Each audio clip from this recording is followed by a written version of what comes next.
The Masonic Connection to the Baphomet by Past Master Mchenry. The Baphomet is a mysterious figure that has been associated with various occult and esoteric movements throughout history. Some claim that it is a symbol of Satanism, while others argue that it represents a higher form of wisdom or enlightenment. But what is the connection between the Baphomet and Freemasonry, the world's oldest and largest fraternal organization? In this article, I will explore the origins and meanings of the Baphomet, and how it relates to the Masonic tradition.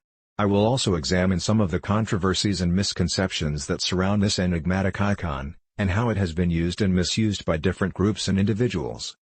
The word Baphomet comes from the medieval Latin term Baphomet, which was used by the Knights Templar, a military order of Christian crusaders who fought in the Holy Land during the 12th and 13th centuries. The Templars were accused of worshipping a pagan idol called Baphomet, among other charges of heresy and corruption, and were persecuted and disbanded by the Pope and the King of France in 1307. However, there is no clear evidence that the Templars actually worshipped a figure named Baphomet, or that such a figure existed at all.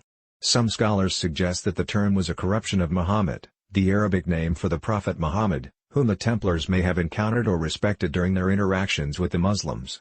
Others propose that it was a code word for a secret doctrine or knowledge that the Templars possessed, or that it was derived from a Greek phrase meaning baptism of wisdom. The first known depiction of the Baphomet as we know it today was created by the French occultist Eliphas Levi in his book Dogma et Rituel de la Haute Magie, Dogma and Ritual of High Magic, in 1856. Levi drew a human goat hybrid with a pentagram on its forehead, female breasts, male genitals, wings, and a caduceus, a staff with two snakes, in its hands. He described it as the absolute sign of intelligence and the goat of Mendes, a reference to an ancient Egyptian god of fertility. Levi's Baphomet was influenced by various sources, such as ancient mythology, alchemy, Kabbalah, Gnosticism, and tarot. He intended it to be a symbol of the harmony between opposites, such as good and evil, male and female, spirit and matter, etc. He also claimed that it was a representation of the astral light, a cosmic force that pervades everything and can be manipulated by magic. Levi's Baphomet was adopted by many occultists and esotericists after him, such as Aleister Crowley, Anton LaVey, Albert Pike, Helena Blavatsky, and Gerald Gardner. Some of them incorporated it into their own systems of beliefs and practices, while others used it as a tool for meditation or ritual. However, not all of them understood or agreed on its original meaning or purpose. The connection between the Baphomet and Freemasonry is not direct or obvious.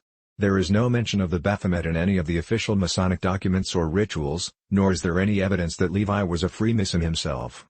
However, some Masonic writers and historians have speculated that there may be some links or parallels between the two. One possible connection is through Albert Pike, a prominent American Freemason who wrote Morals and Dogma of the Ancient and Accepted Scottish Rite of Freemasonry in 1871. Pike was interested in various occult and esoteric topics, and he quoted Levi's Baphomet several times in his book. He also compared it to other symbols and figures that are used in Masonry, such as the double-headed eagle, the blazing star, and the all-seeing eye. He suggested that they all represent different aspects of the same universal principle or power. Another possible connection is through the Knights Templar, who are considered to be one of the predecessors or inspirations for Freemasonry. Some Masonic legends claim that some Templars escaped their persecution and went underground, where they preserved their secrets and traditions. They later resurfaced as Freemasons, who adopted some of their symbols and rituals. Some Masonic degrees and orders are named after or based on the Templars, such as the Knights Templar degree in York Rite Masonry. However, these connections are not conclusive or widely accepted by most Masons or scholars. They are based on conjecture, speculation, or interpretation, rather than historical facts or evidence. They may also reflect personal opinions or agendas of those who make them. The Baphomet is not a part of mainstream Freemasonry, nor is it an official or recognized symbol of the fraternity.